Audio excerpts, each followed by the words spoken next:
न जाने कितने गांव वालों का भरोसा दांव पर लगा है। उनकी खातिर हमें रजत की सच्चाई सबके सामने लानी ही होगी।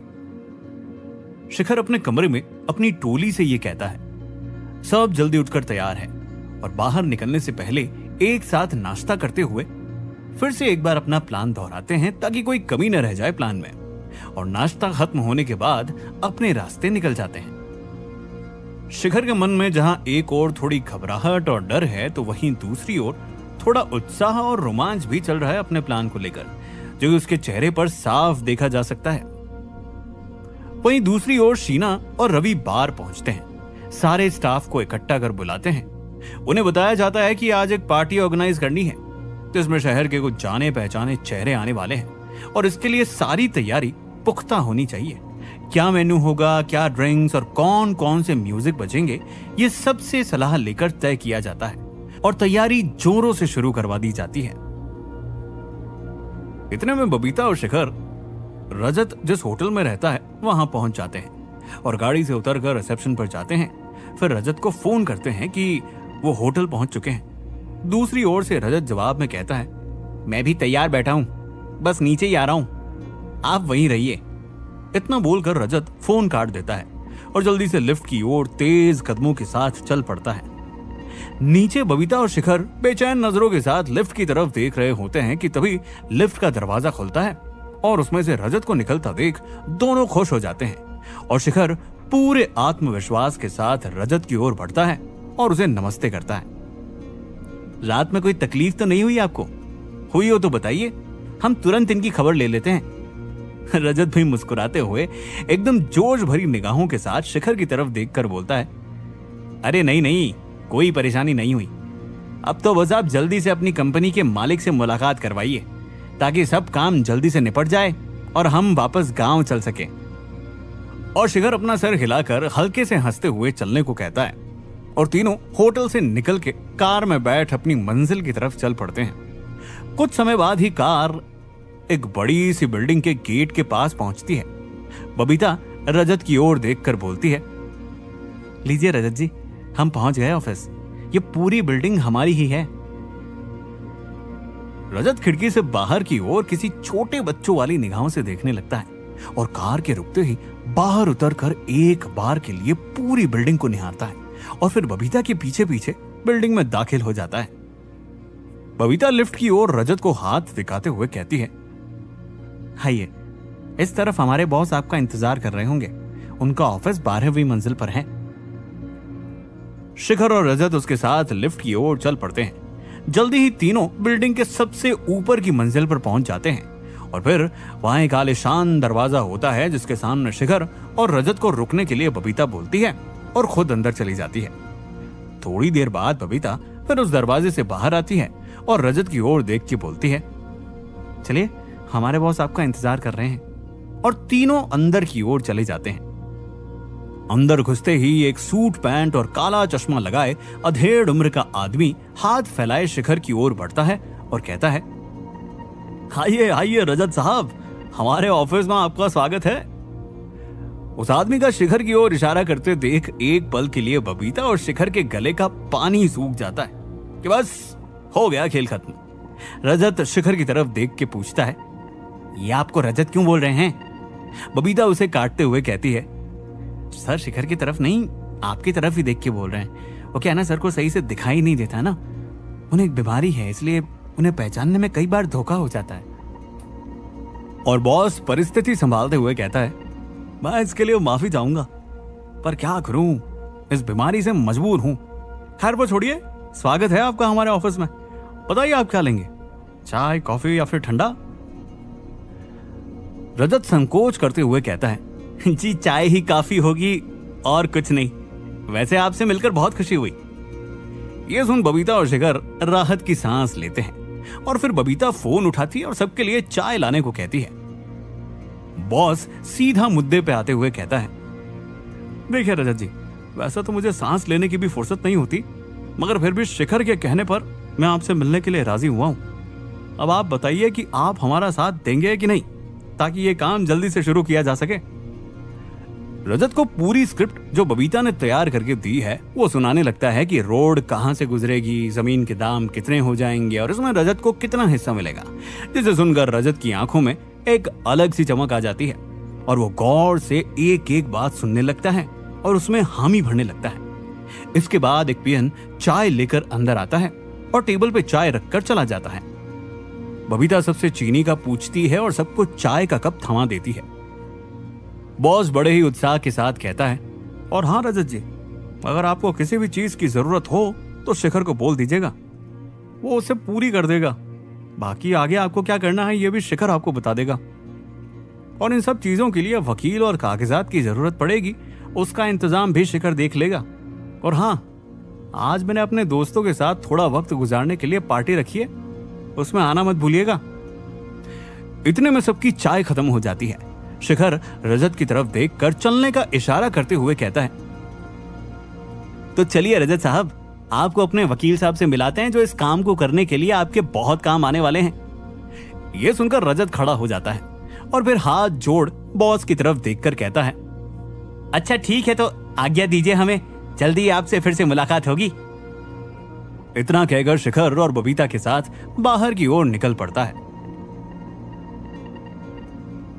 ऑफिस से बाहर निकलकर शिखर और रजत लिफ्ट में चढ़ जाते हैं, जबकि बबीता बाहर ही रुक जाती है और लिफ्ट नीचे की ओर जाने लगती है। शिखर रजत को देखते हुए कहता है, तो चलिए रजत साहब, अब तो आपने हमारे बॉस से भी मुलाकात कर ही ली, अब आपको अपने वकील साहब से मिलवाते हैं जो कि इस पूरे प्रोजेक्ट का कानूनी हिस्सा संभाल रहे हैं, जो कि सारे कागजात बनाने में आपकी मदद करेंगे ताकि किसी भी चीज की कोई कमी न रह जाए।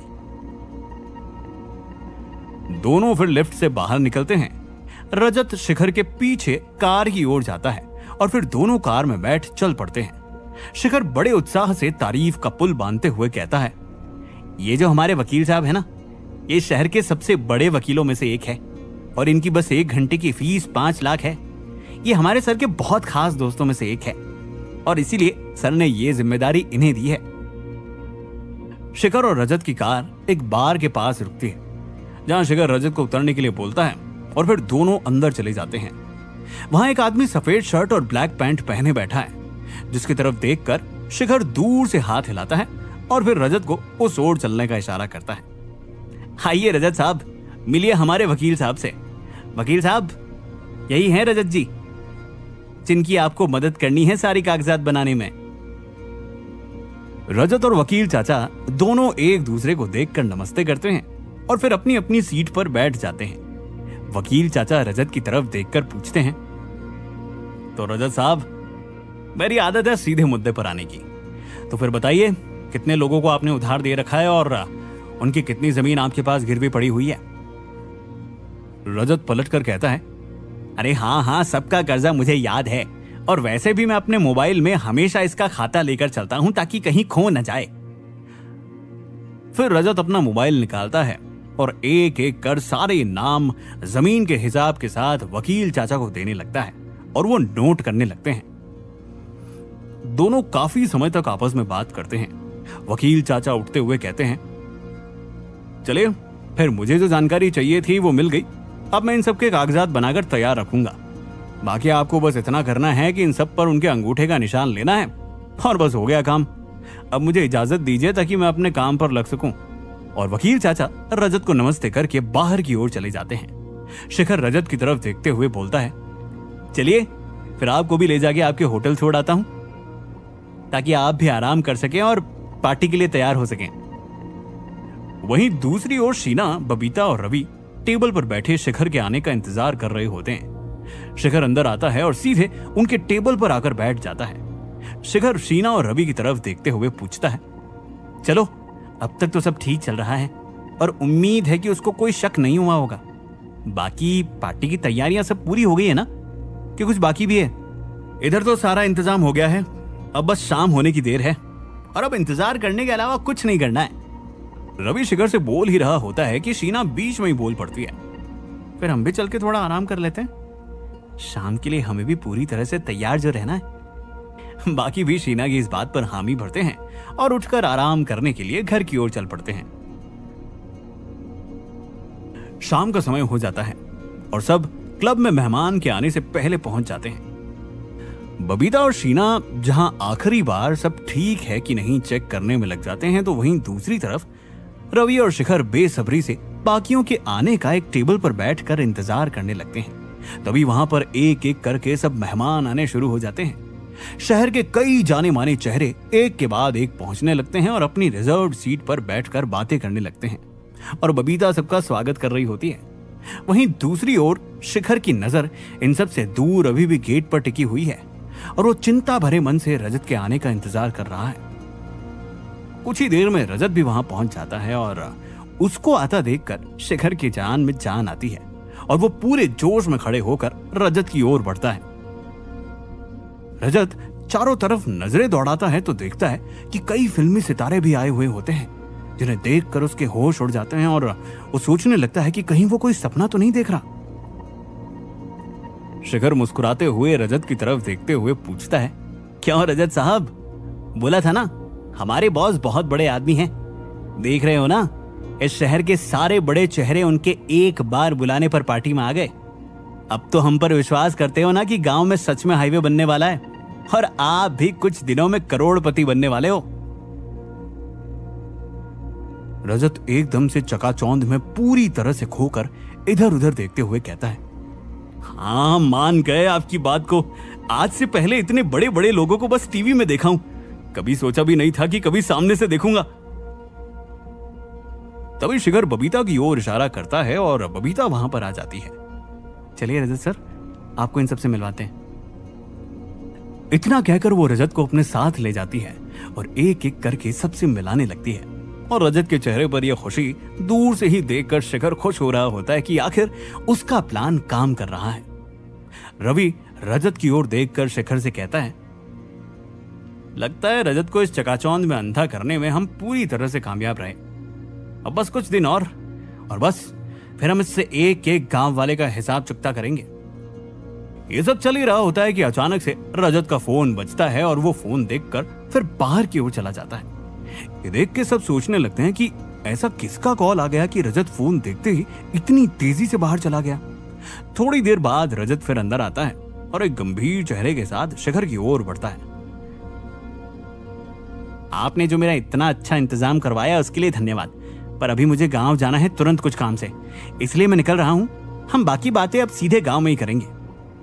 इतना कहकर बाहर जाने के लिए निकलता है। शिखर और रवि भी उसके पीछे पीछे चल पड़ते हैं और गेट के बाहर निकलते ही पूछते हैं, सब ठीक तो है? ये अचानक क्या हुआ कि आप पार्टी बीच में छोड़ के जा रहे हैं? हमसे कोई गलती हुई है क्या?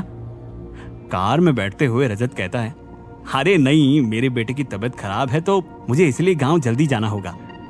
मैं इस दुनिया में सबसे ज्यादा प्यार उसी से करता हूं। और कार चल पड़ती है। अचानक से यूं रजत को बाहर जाता देख के शीना और बबीता भी बाहर आ जाती है। सबके चेहरे पर डर साफ झलक रहा होता है। शीना शिखर की ओर देखते हुए कहती है, कहीं उसे कुछ पता तो नहीं चल गया? हमने इतनी मेहनत से सब कुछ किया था, लगता है फिर सब फेल हो गया।